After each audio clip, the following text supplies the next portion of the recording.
I was a pretty lonely kid. And when I was 7, 8, and 9, my mom was in and out of the hospital with colon cancer. She was treated at Sloan Kettering in New York. I don't have a lot of memories before the age of 12, which is when my parents got divorced, but I do remember this. I remember going to the hospital to visit her and being terrified that there was a needle sticking out of this very tender part of her arm, which was, of course, connected to an IV, which was connected to a pole. She didn't want me to be afraid, so she called her IV pole Tango, and she danced with him. And while well into my 30s, I still cried every time somebody drew my blood. I also grew up to become an Argentine tango dancer. So, coincidence? I don't think so. I just shared with you what I would call a minor secret. Remember this, we'll come back to it later.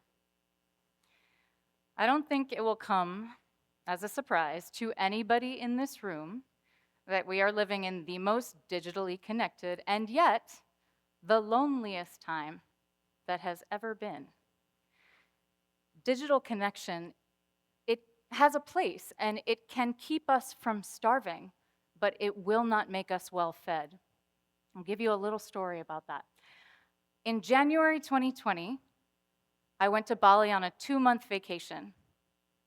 I accidentally moved to Bali for a year and a half because in March of 2020, we know the entire world changed. And I looked across the world at New York and I went, mass graves in Central Park? I am not going home. And I did not go home for a good long time. I have friends all over the world. I've traveled a lot, I've made a lot of connections, and I was in contact with a lot of people. I was texting, we had Zoom chats where we watched movies together, and I was abjectly lonely in paradise. The only thing that kept me from going a little cuckoo was I would go downstairs into the kitchen where the daughter of the owner of the villa where I was staying and her boyfriend were making tempeh, and we sat there in the kitchen and bemoaned the state of the world together. This was my lifeline. All the digital connection, I had it all. But it was only that in-person human moment sitting at the kitchen table that could sustain me. There is a cure for this crisis of loneliness, and it is intimacy, but only if we can expand our definition of what intimacy is and can be. We use the word intimacy as synonymous with sex, but intimacy is not sex, and sex is not always intimate, as many of us unfortunately know. So if intimacy is not sex, what is it? I've been thinking about this for so long, and I have a working definition, and it's truly a working definition. It changed 3 weeks ago as I gave this speech for the first time in this iteration. So my working definition, which I'm always open to expanding myself, is intimacy is nourishing connection between humans. The nourishing bit is really important because we know what artificial connection feels like. We know what junk food connection feels like. You gobble it up because you're desperate to have some, and then you're like, ugh, that feels greasy. I feel empty. It doesn't feel good. It doesn't fill you up. And I mean nourishing connection between humans in both ways. It is the act of nourishing the connection between the humans, and it is the description of what it feels like to have that kind of connection. You feel seen. You feel inspired, creative, fed. The other part that I want to draw your attention to that's really important is the between humans. Friends, I know you love your dog. I know you love your bicycle. I myself have a Vespa called Lorelei that I treasure. But there is a magic in human-to-human connection that is absolutely irreplaceable. It's because of the struggle. It's because it's really hard to sustain a deep, intimate connection over a long period of time. And what is required for that is repair. There's always going to be rupture, always. There's rupture between humans, and there's rupture outside that affects what is between humans when we resonate with each other. And what is necessary for a long-term connection is our ability to repair. You know how you get stronger muscularly, right? You go to the gym, you pump some iron, you are actually creating little micro tears in your muscles. And then when you rest, they grow back, and that is what we call getting stronger. It is rupture and repair. So it has to have components, this nourishing connection between humans. It has to be made up of something. There's some kind of recipe. I thought about this for a long time. I always knew that it began with sharing. I have to share something of my special self with you. And I just did, right? At the beginning of this talk, I shared something of my special self with you. So is that intimacy? Are we now all intimate with me? No, because it has to go both ways. It has to be a two-way street. It's not a one-woman show. It's not a monologue. I share something of my special self with you. You share something of your special self with me. Is that it? Is that intimacy? No. Caring is required. Because if I share something of my special self with you and you don't care, then it's certainly not intimacy, is it? So is that it? We share, we care about what each other has shared. Are we intimate now? I felt like there was something missing still. And what I used to call it was permeability, which is, of course, a $2 word and nobody could remember it. And so then I changed it to daring. But what I mean is, you dare to allow yourself to be affected. You dare to allow yourself to be moved to laughter, to tears, to change your mind. It's so incredibly intimate to change your mind about something based on your interaction with another human being.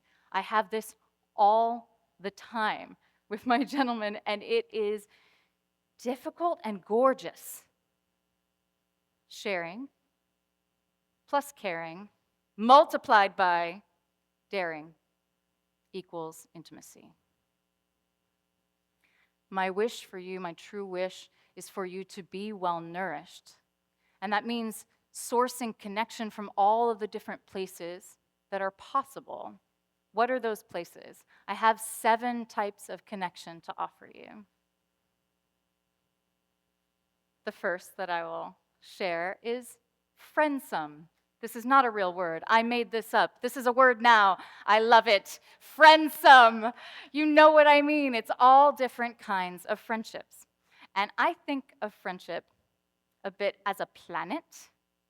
So it's got a core and then rings around it. At your core, you have your ride or die.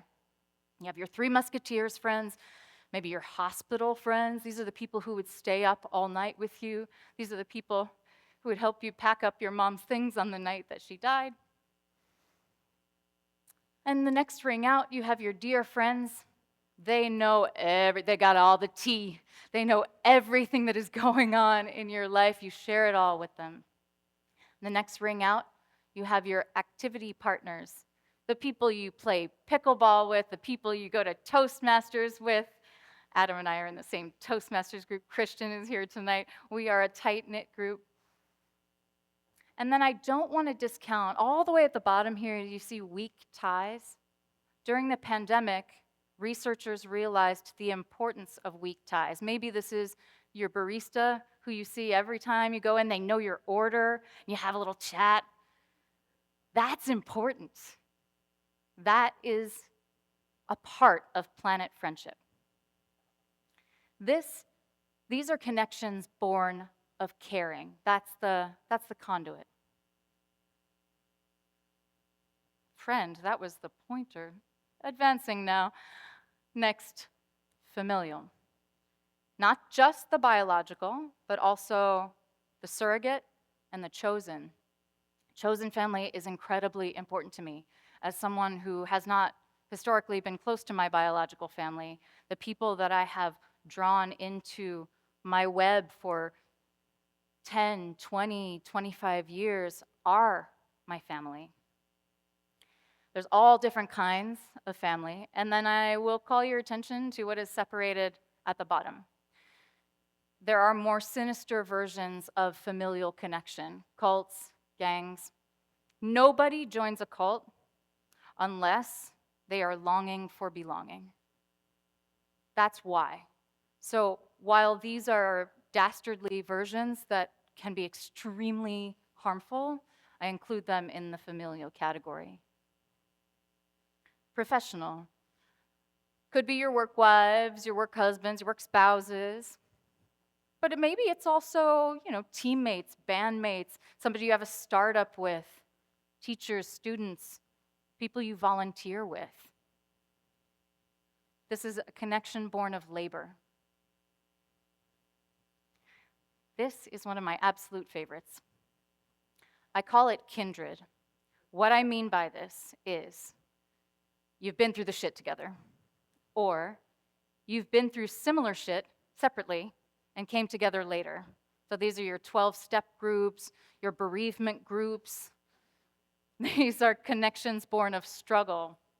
You may have been giggling because at the bottom I have included some more triumphant versions of this connection born of struggle, like mountaineering teams and Burning Man camps.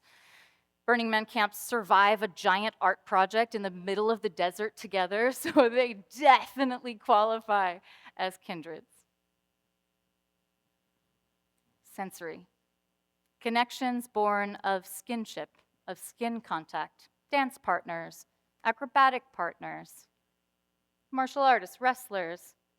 I include parents and children because we just heard about the incredible transformation that Michael had holding his baby on his chest. And we know that babies who aren't sufficiently held develop something that we call failure to thrive.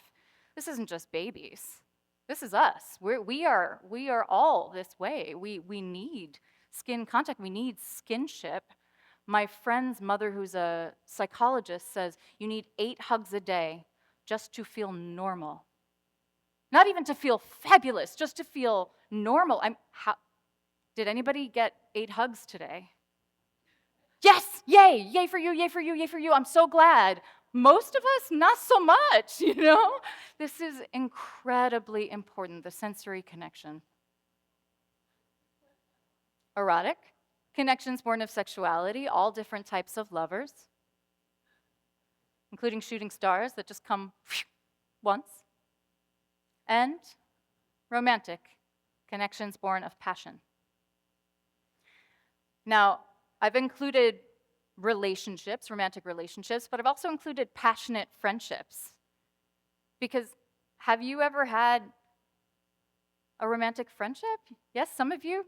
I have a friend called Missa, and we met because I was teaching yoga at the gym where she was working at the front desk, and the first time I walked in, I was like, and she was like, and I just think she's so marvelous. And it turns out she's incredibly kind and generous and beautiful and talented, in addition to just being an effervescent personality. I don't want to be in a romantic relationship with her. I don't want to have sex with her, but I just feel so about her.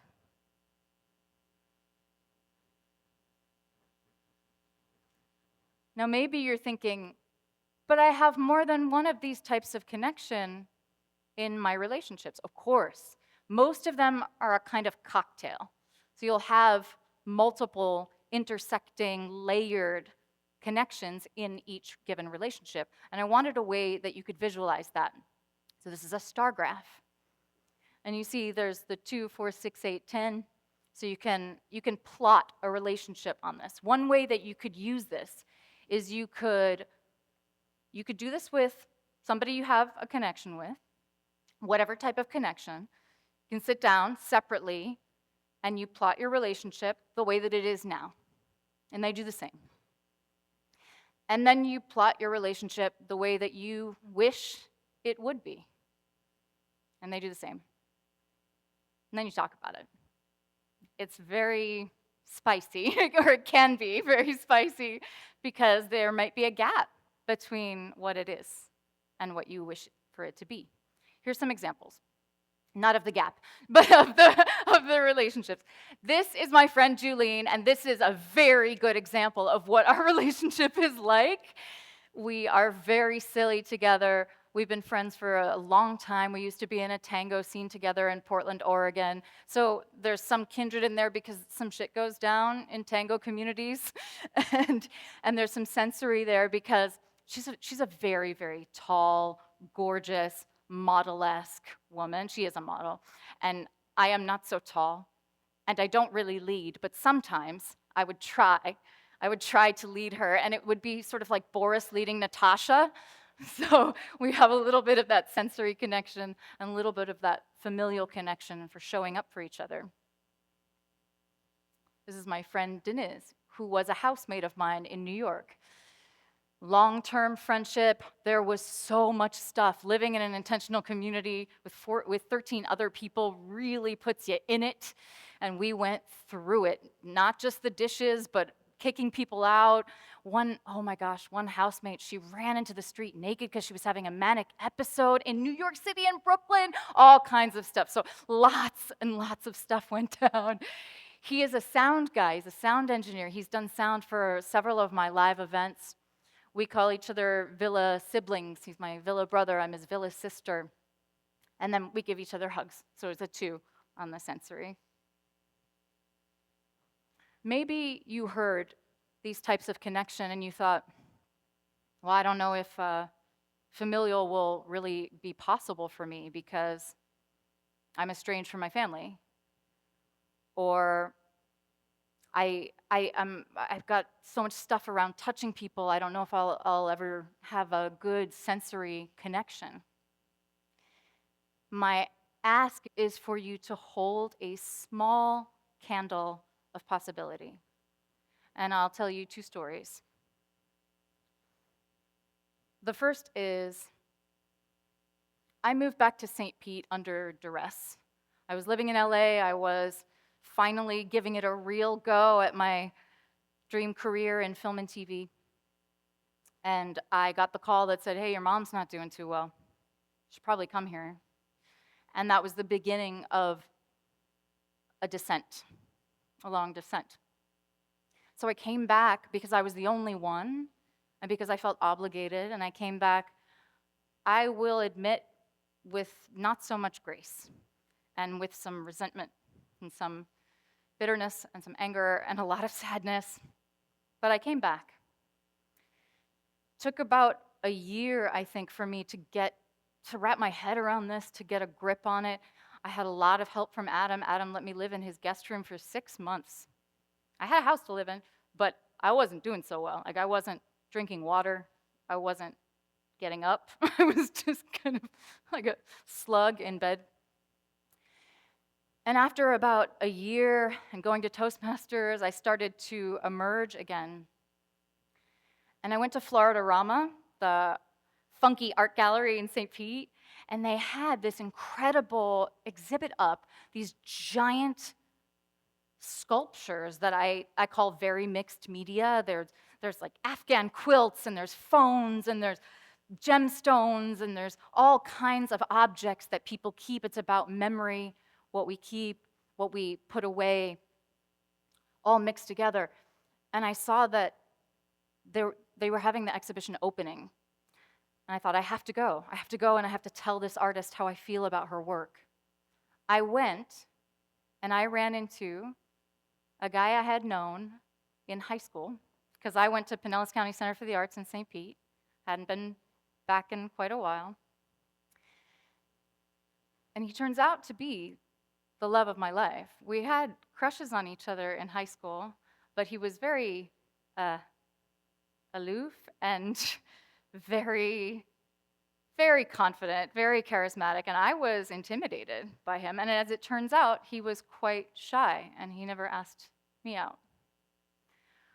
Now, I had been told by so many people and so many philosophies, so many books, that it was not really possible to have a connection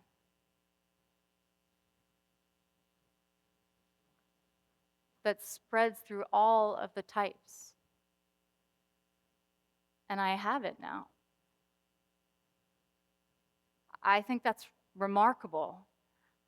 Annie Lala, who you saw the quote before, if you don't believe something is possible, then you simply cannot ever experience it.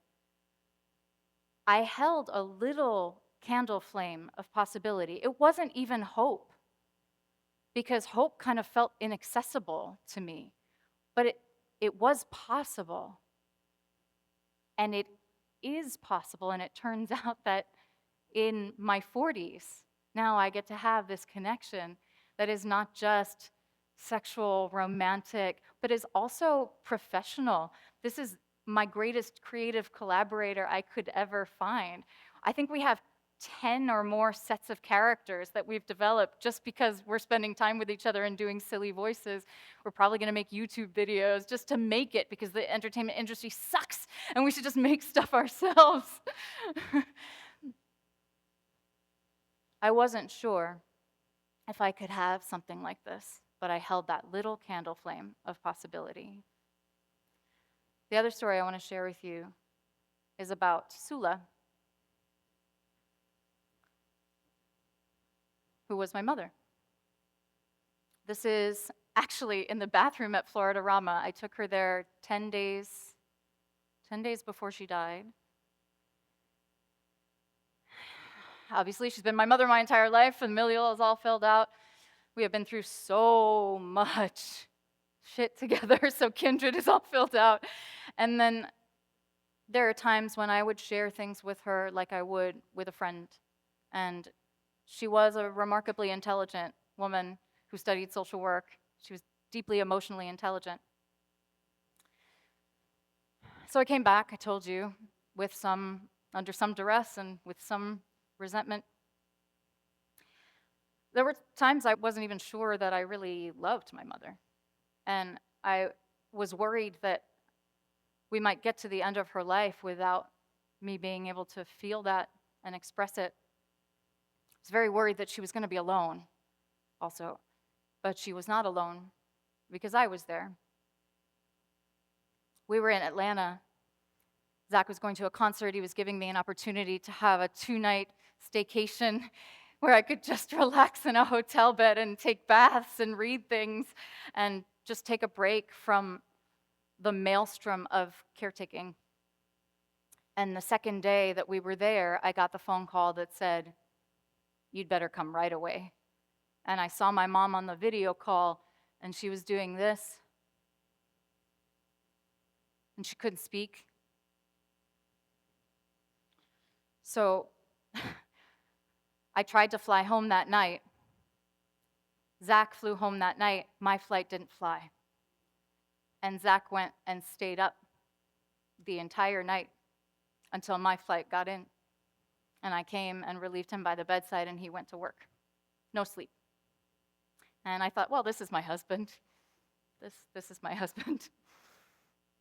I stayed there 5 days by the bedside, on the couch. I was with her 22 hours a day.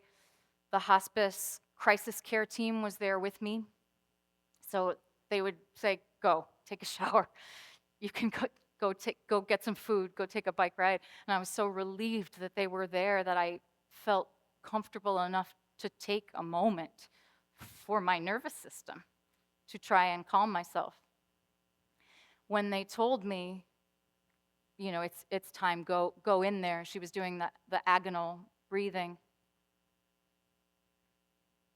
I lay down next to her, and I held her hand in my hand, and I put my other hand on her cheek.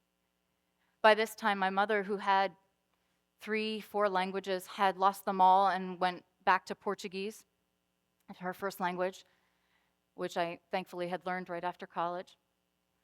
And I was able to truthfully say to her, eu te amo para sempre, eu vou me cuidar, o Zach vai me cuidar, você fez bem, pode ir. I love you. I will love you forever. I will take care of myself. Zach will take care of me. You did well. You can go. This was taken by Zachary because I asked him right after she died. We washed and dressed her body, strew the petals around. I wasn't sure if I would be able to connect with her before she passed, but I was able to, and I'm incredibly grateful that I held a candle of possibility. So I invite you to hold a candle of possibility for the kind of connection that you long for. It might not look like what you thought it was going to look like. Maybe it looks like chosen family rather than biological family. Maybe it looks like a dance partner rather than a sex partner. But the connection that you desire is possible, and it's possible for you. The hardest part, of course, is always beginning. It's the little bud. It's the glass between us is so thin. It really is. But it feels so thick that beginning is hard and takes a little bit of bravery. I think also now we are the most rejection sensitive that we've ever been because we're not as used to walking up to people in real life, inviting people on a date in real life. So it feels even more high stakes than it used to. So I would invite you to adopt this cabeceo approach. Are there any Argentine tango dancers in the audience? No? Okay. So in the olden days, in Argentine tango, you would sit across the room from the people that you might want to dance with. You needed a way to save face, to ask somebody to dance without taking such a big risk, because it's a big risk to walk across the room and hold out your hand. And then if they say no, then you kind of have to slink back across to your seat and sit back down, and everybody's seen it. But this way, you don't have to. So I would want to dance with Zach, of course. So I look across the room, and I make eye contact with him for a little bit longer than socially acceptable. And then I look away because you want to make sure that you're cabaceoing the right person. It's very easy to give the cabaceo to the person next to them, and you don't want to do that, right? You want to make sure you're inviting the right person to dance. So I look away, and then I look back. And should he want to invite me to dance, he will make a little nod towards the dance floor, and I will make a little nod of acceptance. And then he can be fairly certain that if he does make the long walk across the room and extend his arm, that I will stand up and we will dance. The idea is that you take small risks and you wait. You see how it's received. Not received? Okay, no problem, just look away. Received? You can move on. You can escalate a little bit, small increments. Here's 4 ways you can do that. You can start by practicing telling people how you really are. To tell people how you really are, you have to know. So connection with yourself is, of course, primary.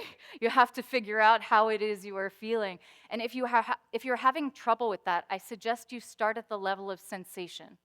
Notice, do a body scan, notice where your breath is, notice what you're feeling in your limbs. I feel a little bubbles in my throat, and I feel a little rumble in my tummy right at this very moment. Lets me know, oh, I'm nervous. So if you say, how are you? Instead of saying, I'm fine, I'm good, I could say, oh, I'm a little nervous. And then we have something to connect over. I started doing this at Walgreens when the cashier would ask me. Of course, I'm not going to tell them the whole story about the day, right? I would just do a little scan, and I would be like, oh, man, I'm really tired. 99% of the time, the other person was so tired, too. And they were like, oh, my God, me too. I am so tired. And then we had that moment of connection. The most profound moment that I had doing this was I went to Publix while my mom was in hospice care to get a pub sub, and I was standing in line, and the woman said, "How are you?" And I said, "Oh, honey, my mom's dying." And I could almost see the glass shatter between us. And she walked around from behind the counter. She took off her gloves and she hugged me. And in the embrace, she said, "My mom is sick too. And she's abroad. And they won't give me time off until 4 months from now. And I don't know if I'm going to get to see her."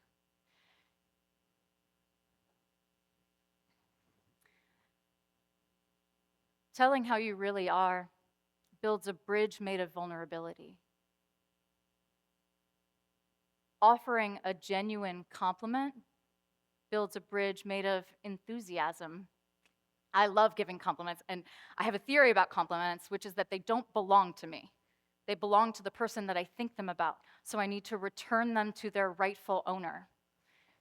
Daniela walks in, she's wearing fabulous pants. "Oh my God, what fabulous pants you have!" I mean it. I'm really excited about her pants and her prints. She's Brazilian too, so of course she's got the flowers and the botanicals. I would compliment this gentleman on his jaunty hat. What a lovely hat. And the curl of his mustache. I try to compliment people on things that they have chosen rather than their genetic blessings. You get in less trouble that way. You can do what I did at the very beginning. You can share a minor secret. And you can build a bridge made of curiosity by asking one single question. Now, listen, I know we all have tons of inappropriate questions that we could ask. I would work up to those by first taking the small risks and increasing the amount of vulnerability that you're dealing with. But I think that curiosity is a gorgeous way to connect. And I believe that sometimes the difference between you and the connection that you truly desire is one single question. I've been playing question games for 20 years, and now I've made my own. The game! There are 8 categories, 7, one for each of the 7 types of connection, and a wild card category. 6 of the categories are questions, pure questions, and 2 of the categories are activities. You can play this game with absolutely anyone. So you've got games like We're Not Really Strangers or The And they're wonderful, but they're trying to maximize their profits. So they've got the one for the couples, and they've got the one for the friends, and they've got the one for the first date, and the one for the long-term relationships. And this you can play with absolutely anybody by removing categories. So if you're playing with your family members, you don't want them to know about your love life, then maybe you take out the romantic and the erotic categories. If you're playing with somebody that you're not certain you want to run the risk of touching, you can take out the sensory and the wild card categories. So you can play this with anyone to connect with anyone. The real secret is that just about everyone wants to connect just as much as you do. The thing is that somebody has to go first. Somebody has to be a little bit brave. Somebody has to initiate the cabeceo.